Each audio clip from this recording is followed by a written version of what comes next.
우리가 함께 욥기 말씀을 읽었는데 오늘은 욥에 대해서 말씀을 나누므로 하나님 주신 은혜를 나누기 원합니다. 우리가 욥이 어떤 사람인지를 너무나 잘 알아서 목사님 욥에 대해서 뭐 새로운 말씀 하실 것도 없으실 것 같은데요. 혹시 그렇게 생각하실 수도 있겠습니다. 그런데 오늘 본문 내용 말씀 드리기 전에 한 가지 꼭 드리고 싶은 말씀은 설교는 이게 학술 논문이 아닌 거죠. 그러니까 설교를 한다는 것은 논문 발표하고는 다른 것입니다. 요즘 그 논문 폐출 사건으로 문제가 되고 있는 그런 교회도 있는데 이 학위 논문의 대전제는 뭐냐면요. 뭔가 새로운 진리, 새로운 것을 발견해냈을 때 그런 것을 실었을 때 그것을 이 박사학위 논문으로 그렇게 인정해주고 그런 것입니다. 그만큼 학문계에 있어서는 이게 이제까지 우리가 찾아내지 못했던 새로운 진리 아니냐, 새로운 것이 굉장히 이게 이 관심의 초점이죠. 근데 사실 중요한 겁니다. 그렇게 새로운 진리를 계속 탐구해 나가야지 우리 이 인류 학문이 발달하고 그 기술도 발달하고 그런 거죠. 근데 그런 학문계의 분위기가 신학계에도 들어와 가지고 이게 좀 많은 부작용이 있는 겁니다. 사실 성경이라는 것은 진리가 새로운 것이 있을 수가 없는 거죠. 그러니까 대부분 다 우리가 수천 년 동안 똑같은 성경책 한 권 가지고 신앙생활을 하는데 이미 많은 연구가 다 있었고 이미 다 있었던 것인데 이게 세상 학문과 같은 똑같은 구조다 보니까 학위를 받으려면은 이전에 없었던 뭔가 새로운 것을 얘기를 해야지 이게 학위를 받게 돼 있어요. 그러다 보니까 점점 성경에 없는 얘기를 꼬아서 하다 보니까 나중에는 자유주의 신학처럼 이렇게 성경에서 벗어져 나가는 그런 오히려 역효과도 우리가 많이 보는 것입니다. 그래서 세상 학문은 뭔가 새로운 것을 자꾸 찾고 새로운 것을 발견하는 것이 이렇게 초미의 관심인데 설교는요. 우리가 설교를 하고 설교를 듣는 것은 이런 논문을 발표하는 것하고는 성격이 다른 것이라는 거죠. 그러니까 논문은 보면 어떤 새로운 사실을 깨닫게 하는데 관계된 것이라면 설교는 뭡니까? 설교는 깨닫는 것도 우리가 관심을 갖지만은 깨닫는 것 이상으로 우리가 깨닫고 나서 그 깨달은 바를 행하게 하는데 설교의 참된 목적이 있다는 것이죠. 그래서 물론 설교 중에도 깨닫는 데 치중하는 설교가 있고 또 사실 그런 설교가 필요합니다. 아니 필요한 정도가 아니라 대단히 중요한 거죠. 왜냐하면 바로 깨닫지 못하면 그게 뭐예요? 그게 이단인 거죠. 그러니까 우리 몸을 하면은 이 뼈대가 먼저 잘 갖춰져 있어야지 거기다가 뭐 살을 입혀도 정상적인 사람이 되는 거잖아요. 그러니까 이 뼈대가 되는 올바른 성경 지식을 갖는 거 대단히 중요합니다만은 그러나 설교는 깨닫는 것 이상으로 뭐가 중요해요?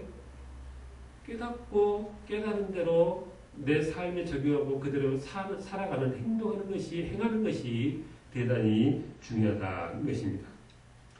신앙생활 우리가 1, 2년 한 것 아니고 다 욥기를 읽어서 욥이 온전한 사람이고 하나님 앞에 그렇게 인정받았던 복을 받았던 사람이라는 것을 모르는 사람이 어디 있겠습니까? 그런데 오늘 제가 이렇게 또다시 욥 이야기를 하는 것은 다 아는 욥이 하나님께서 인정하는 그런 의인이었고 하나님의 큰 복을 받았던 사람이랍니다. 이 사실을 알려드리기 위해서가 아니고 뭐겠어요?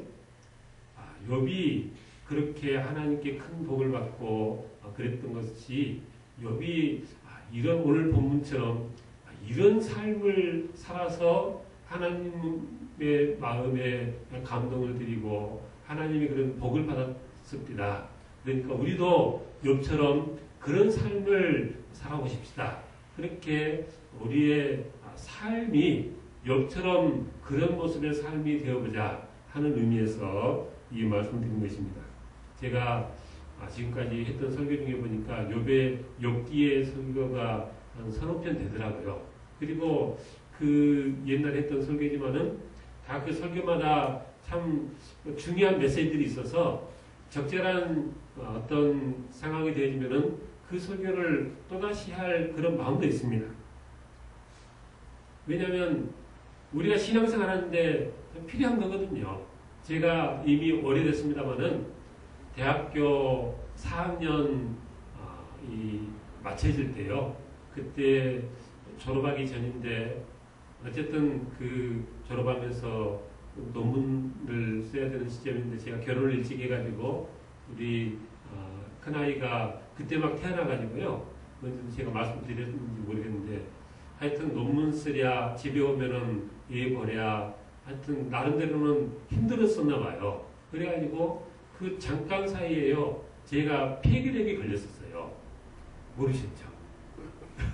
그래가지고 제가 이 서울대를 다녀서 서울대병원을 갔는지 그거는 제가 잘 모르겠는데 하여튼 서울대병원 빨리 나서야 되겠다는 마음에서 서울대병원을 갔어요. 지금 있는 그 자리죠.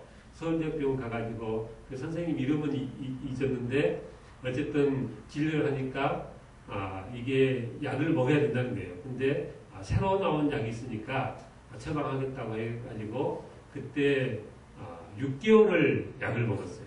하루에 3번씩. 하여튼 상당히 많이씩 먹었습니다. 지금 생각해보면 제 아내가 그때 마음이 얼마나 힘들었을까 싶어요. 이제 막 결혼해가지고 정말 앞으로 살 날이 창창한데 남편이라는 사람이 결핵에 걸려가지고 이거 결핵약을 먹고 있으니 얼마나 답답했겠어요. 하여튼 약을 얼마나 열심히 먹었는지요. 그 시간도 안 어기고 6개월 동안 정확하게 그 약을 한 번도 안 빼먹고 먹은 것 같아요. 지금 생각에 한 번도 안 빼먹었어요. 하여튼 6개월 먹고 돌아갔는데 완전히 끝났다고요. 더 이상 약 먹을 필요도 없고 이제는 다 나은 것 같다고 의사 선생님 그러셔가지고 그리고 그 이후로 지금까지 어쨌든 그 문제로 또 이 어려움 겪는 일은 없거든요. 근데 무슨 말씀인 거 아니에요? 6개월 동안 똑같은 약을 먹으면은 좀 지루할까요? 안 할까요? 그러니까 의사 선생님이 저 선생님 똑같은 약 먹으니 지루하시죠? 오늘은 빨간 약 좀 드셔보실래요? 그래가지고 약 타러 갈 때마다 이 약 줬다 저 약 줬다 하면은 병이 낫겠어요? 안 낫겠어요? 안 낫는 거죠. 결핵으로 아플 때는 결핵이 낫는 약을 6개월이 아니라 길게 먹는 사람은 2년도 먹고 3년도 먹고 그런 거 아니겠어요? 내 몸에 필요한 것을 먹어야 되는 거예요. 마찬가지로요. 하나님의 말씀도 우리의 영적인 상태에 필요한 말씀을 먹는 거예요. 뭔가 새로운 것이 내게 좋은 게 아니고요. 내 영적인 건강에, 내 육신의 건강에 꼭 필요한 그게 내게 필요한 것인 거죠. 그래서 우리가 설교 말씀을 듣는데 저거 옛날에 다 듣고 아는 건데요. 알면 뭐예요? 그죠? 그게 내 속에서 이게 소화돼서 30배, 60배, 100배의 어떤 열매가 맺어져야지 그 말씀이 내게 영적인 효과가 있는 것이지 그냥 다 알긴 아는데 내 마음밭에 묻혀가지고 그냥 고요잠잠 세월이 1년 지나고 2년 지나도 아무 변화가 없고 아무런 역사가 없다면 그 말씀은 내게 아무런 의미가 없는 것인 거죠. 그래서 우리가 하나님의 말씀을 그저 늘 새로운 것 찾는 우리 사도행전 17장에 보니까 그랬어요. 바울이 쓰기를 모든 아덴 사람과 거기서 나그네 된 외국인들이 가장 새로운 것을 말하고 듣는 것 이외에는 달리 시간을 쓰지 않았다. 그랬는데 그 아덴이라는 게 오늘날로 하면 아테네잖아요. 그리스 아테네. 그 철학자들이 모여가지고 철학의 도시였습니다. 그러니까 늘 뭔가 새로운 얘기에 귀를 기울이고 그랬었는데 실은 우리의 이 영적인 신앙생활은요. 우리 다들 말한 것처럼 그래도 집밥이 최고다 하듯이 우리의 이 영혼도 뭔가 새로운 것이 자꾸 들어와야지 영적으로 잘 되는 게 아니고요.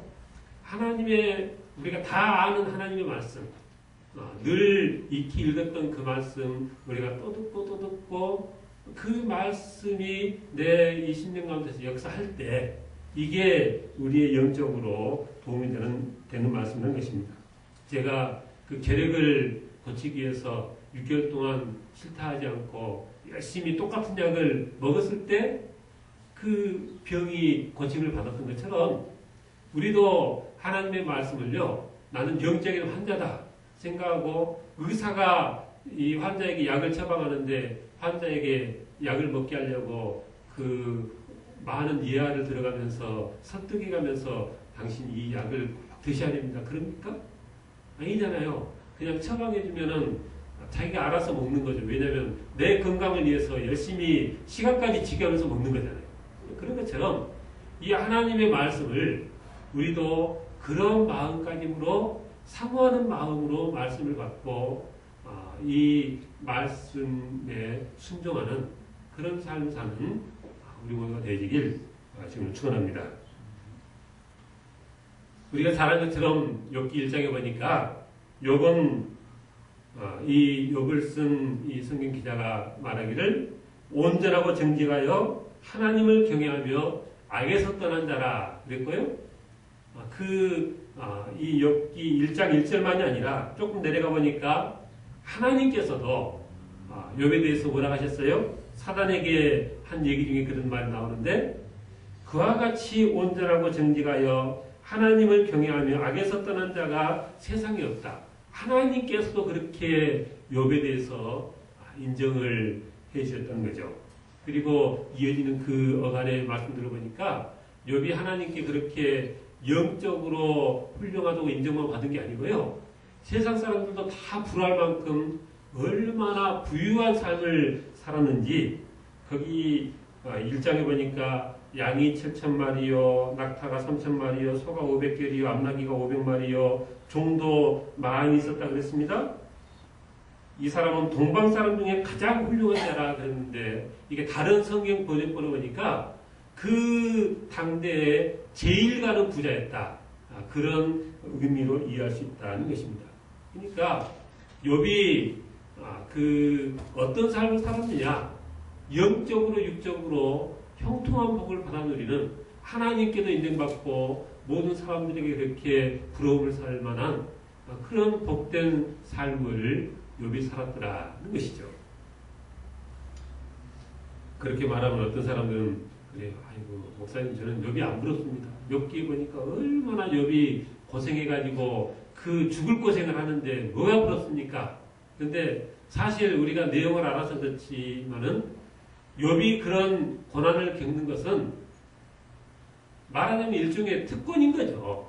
하나님이 누구한테 그런 일을 할 수 있겠어요?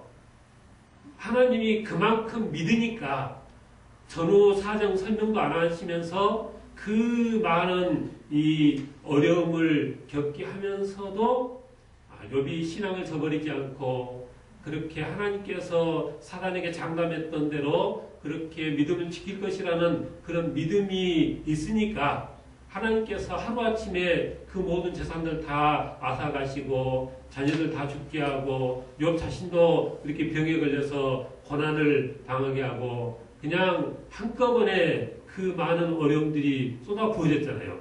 그러니까 하나님이 그만큼 인정을 했으니까 하나님이 욥에게 그런 일을 당하게끔 하셨다고 생각할 때 어떤 의미에서는 참 하나님이 나도 그렇게 인정하셔서 그렇게 하실 만한 그런 믿음이면 얼마나 좋을까. 우리 모두가 그런 마음이 있었으면 좋겠다는 것이죠. 그러니까 욥이 당한 고난을 생각하면 참 힘든 일이지만 그러나 욥은 하나님께 그만큼 인정받을 만한 참 복된 인생이었다는 것이죠. 그래서 하나님께서 왜 그렇게 욥을 그렇게 신임하고 그렇게 인정하고 심지어는 사단 앞에서까지도 자랑할 만큼 그런 이 모습이었을까. 이 욥기를 읽다 보니까 여기 29장을 읽으면서 욥이 평소에 이런 사람이었구나 하는 것을 여기 보면서 새삼 다시 느끼게 됐다는 것입니다. 그래서 제가 지난달 그 맥체인 매일 성경 이 본문이어가지고 욥기를 다시 읽으면서 욥이 평소에 이렇게 살았으니까 하나님이 기뻐하시고 욥이 평소에 이렇게 살았으니까 하나님이 그런 복도 주셨구나 그런 생각이 드는 거예요. 그래서 우리 서울대학교 모든 성도들이 욥처럼 그렇게 하나님께 인정받고 또 욥처럼 그렇게 하나님으로부터 복을 받았으면 좋겠다 하는 마음에서 이 말씀을 이렇게 함께 나누기 원하는 것입니다. 11절에 그러니까 본문을 좀 제가 너무 길어서 그냥 잘랐는데 11절에 보니까 귀가 들은즉 나를 축복하고 눈이 본즉 나를 증언하였나니 그 앞부분을 좀 이렇게 그냥 생략해버렸는데 그 앞에 보면 8절부터 나오는 말씀이 나를 보고 젊은이들은 숨으며 노인들은 일어나서 서며 유지들은 말을 삼가고 손으로 입을 가리며 10절에 지도자들은 말소리를 낮추었으니 그들의 혀가 입천장에 붙었느니라 귀가 들은즉 나를 축복하고 눈이 본즉 나를 증언하였나니 그러니까 그 욥이 사는 그 마을에 그 당대에 젊은이 노인 그 마을의 유지 지도자 할 것 없이 모두 다 욥을 존경하고 이렇게 따랐다는 것이죠. 그 사람들이 다 욥을 좋게 생각하고 욥에 대해서 선한 말로 증언하고 그랬다는 것입니다. 그런데 그 사람들이 다 왜 그렇게 욥에 대해서 호감을 갖고 선한 마음을 가졌느냐? 거기 12절에 보니까 이는 어쨌다고요? 부르짖는 빈민과 도와줄 자 없는 고아를 내가 건졌습니다. 13절 망하게 된 자도 나를 위하여 복을 빌었으며 과부의 마음이 나로 말미암아 기뻐 노래하느니라. 망하게 된 자가 욥을 위해서 복을 비는데 괜히 빌었겠어요? 욥이 엄청 은혜를 베풀었겠죠. 그죠? 망해가는데 그냥 세상 사람들의 인심이 너무나 밖에서 그냥 잘 될 때는 다들 거래하다가도 그 회사 힘들다더라. 그러면은 거래하던 것도 다 끊어버리고 그냥 등 돌리고 그게 세상의 이치인데 이 욥은 망하게 된 사람 불쌍히 여겨서 자기도 투자하고 하여튼 돌봐주고 다시 이렇게 세워주고 그러니 얼마나 감사했겠어요. 그러니까 망하게 된 자가 하나님 저 욥을 복 주시옵소서 그렇게 욥을 위해서 복을 빌었다는 거죠. 그러니까 부르짖는 빈민 도와줄 자 없는 고아를 건지는데 그게 그냥 맨입으로 되겠어요? 그죠? 자기 돈 들여서 그렇게 하는 것입니다. 그러니까 욥이 가진 재산으로 어려운 사람들 도와주는 일을 그렇게 했다는 것이죠.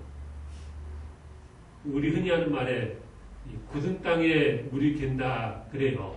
그러니까 욥처럼 그렇게 그냥 다 어려운 사람만 보면 퍼져버리면은 사람이 재산이 쌓이겠어요? 안 쌓이겠어요? 쌓인다고 하기도 그렇고 안 쌓인다고 하기도 그렇고 그렇죠. 왜냐하면 하는 것을 보면 안 쌓일 것 같은데 우리가 아는 것처럼 욥이 당대 최고가는 부자잖아요. 그러니까 그렇게 해갖고는 부자가 안 된다는 것은 세상적인 방식이에요. 그런데 욥이라는 사람은 사람의 사는 방식이 어려운 사람 보면 도와주지 못해서 그냥 지나치지 못하고 그 고아를 돌보고 망하게 된 자를 다시 이렇게 세우고 이게 욥이 사는 삶이었다는 것입니다. 그렇게 그냥 돈만 지출하는 사람이 아니고요. 거기 15절에 보니까 나는 맹인의 눈도 되고 다리 저는 사람의 발도 됐다. 그랬어요. 안 못 보는 사람이 길을 가고 있으면 가던 길 멈추고 그 사람 가고자 하는 목적지까지 데려다 줬다는 말이겠죠. 저는 사람의 이 발에 대해서 부축해서 이렇게 이 길을 안내줬다는 말이겠죠. 그러니까 그냥 돈으로 다 해결하는 것이 다가 아니고 시간을 들여서 마음을 들여서 그 다음 절에 보니까 빈궁한 자의 아버지도 되고 내가 모든 사람의 송사를 돌봐줬다 그랬어요. 그러니까 그 마음이 어려운 사람들의 그 아버지 부모의 심령으로 그들을 불쌍히 여기고 도와주고 하는 것이 욥의 사람 된 그 속사람의 모습이었다는 것입니다.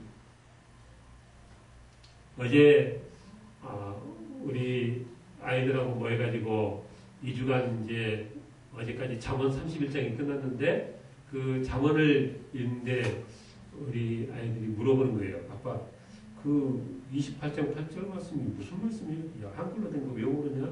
근데 그게 무슨 말씀이냐면 중한 별리로 자기 재산을 늘리는 것은 가난한 자를 불쌍히 여기는 자를 위하여 그 재산을 저축하는 것입니다. 요즘도 보면은 뭐 먼시엔 먼시 그런 그 대출해주는 데 있잖아요.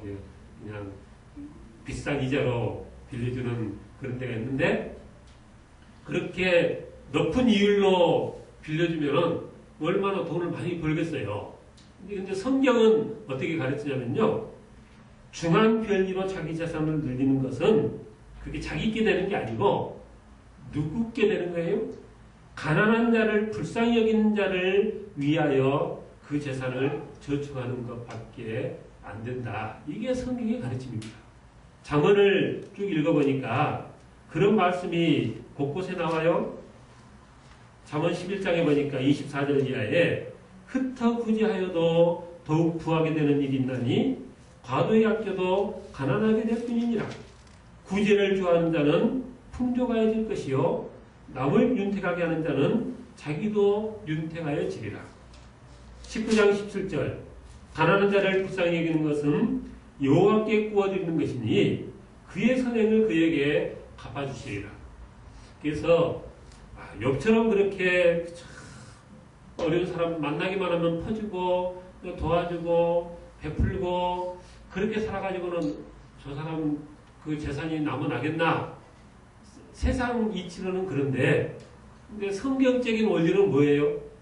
그렇게 가난한 사람들을 불쌍히 여기고 그들을 돌보면 그게 하나님 입장에서는 꼭 마치 하나님 당신께 구워주는 것처럼 하나님이 여겨져서 하나님이 그냥 너무나 고맙게 여겨져서 그냥 어디서든 끌어다가 그 가난한 자를 돌보는 자에게 물질을 갖다 부어주신다. 이게 성경의 가르침 줄 믿으시 바랍니다. 아멘.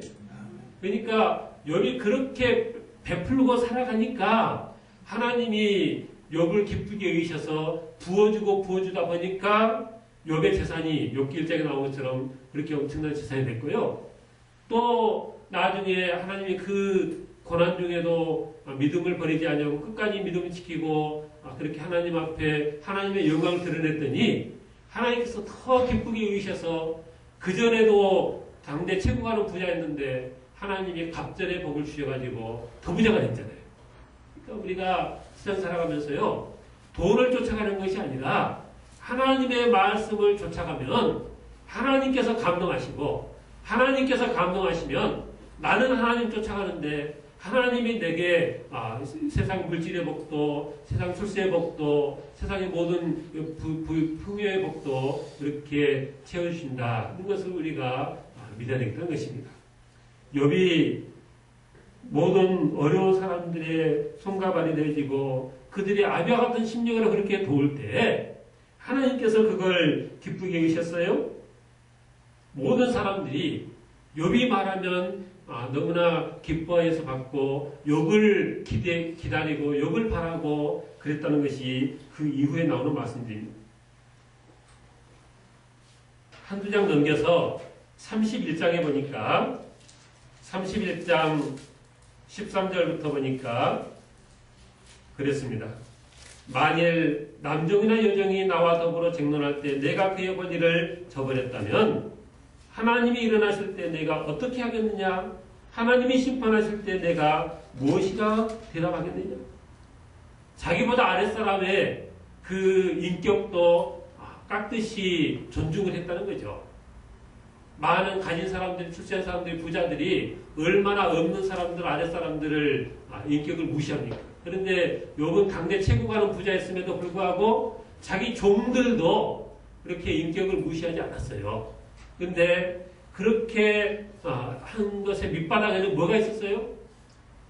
그 15절 이하에 나온 것처럼, 14절 15절 이하에 나온 것처럼 나를 태 속에 지으신 이가 저도 그렇게 동일하게 지었는데 마지막 날 우리가 하나님 앞에 심판자리에 섰을 때 하나님 앞에 내가 무슨 심판을 받겠느냐, 그런 마음으로 그들을 인격적으로 대하고 그렇게 사랑으로 대하고, 그래서 16절 이하에 보는 것처럼 가난한 자의 소원을 막았거나 과부의 눈을 하여금 실망하게 하지 아니하고 내 떡덩이를 나누고 그들에게 내 옷으로 따뜻하게 하고 그런 베푸는 삶을 욥이 그렇게 살았더라 것입니다. 우리가 신앙생활 하는 것은요, 어떤 신학 공부를 하는 게 아닙니다. 그냥 읽어보면 뭘 어떻게 하는지 다 아는 거예요. 욥기가 왜 써졌겠어요? 이렇게 믿음 지키고 이렇게 살아가니까 하나님이 기뻐하셨고 하나님이 의인이라고 인정하셨고 하나님이 이런 복을 주셨다. 그 말은 무슨 말이에요? 너희들도 그렇게 살아라. 그러면 하나님이 기뻐하시고 그렇게 하나님이 복을 주실 것이다. 그 말씀인 거죠. 그래서 우리가 애들 키울 때도 양치하면은 이 치의학적으로 뭐가 어떻게 좋고 하니까 어떻게 하고 뭐 이렇게 해가지고 양치를 시키는 게 아니고요. 그냥 양치해라, 잘 씻어라, 정기 정돈 잘해라, 그렇게 그냥 명령해 놓으면은 자녀들이 거기 그 말씀에 순종해서 따라서 하는 거죠. 그런 것처럼 우리가 성경 말씀 읽으면서 하나님께서 뭘 바라시는가 힌트를 얻어서 하나님의 말씀, 하나님께서 기뻐하신 대로 살려고 부단히 예를 쓰면 하나님께서 우리의 그 모습을 보시고 기뻐하시고 욥에게 보여줬던 그런 축복도 우리에게 보여주시고 그렇게 되어질 것이라 생각하는 것입니다.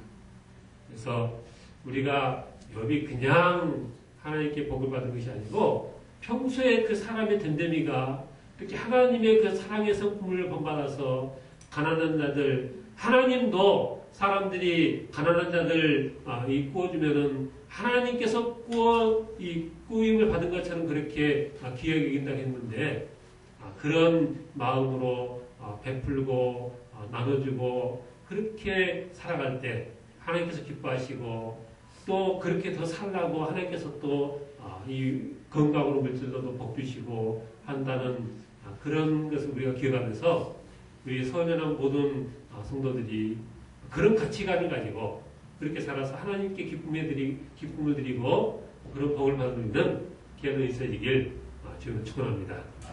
말씀을 열심히 읽읍시다.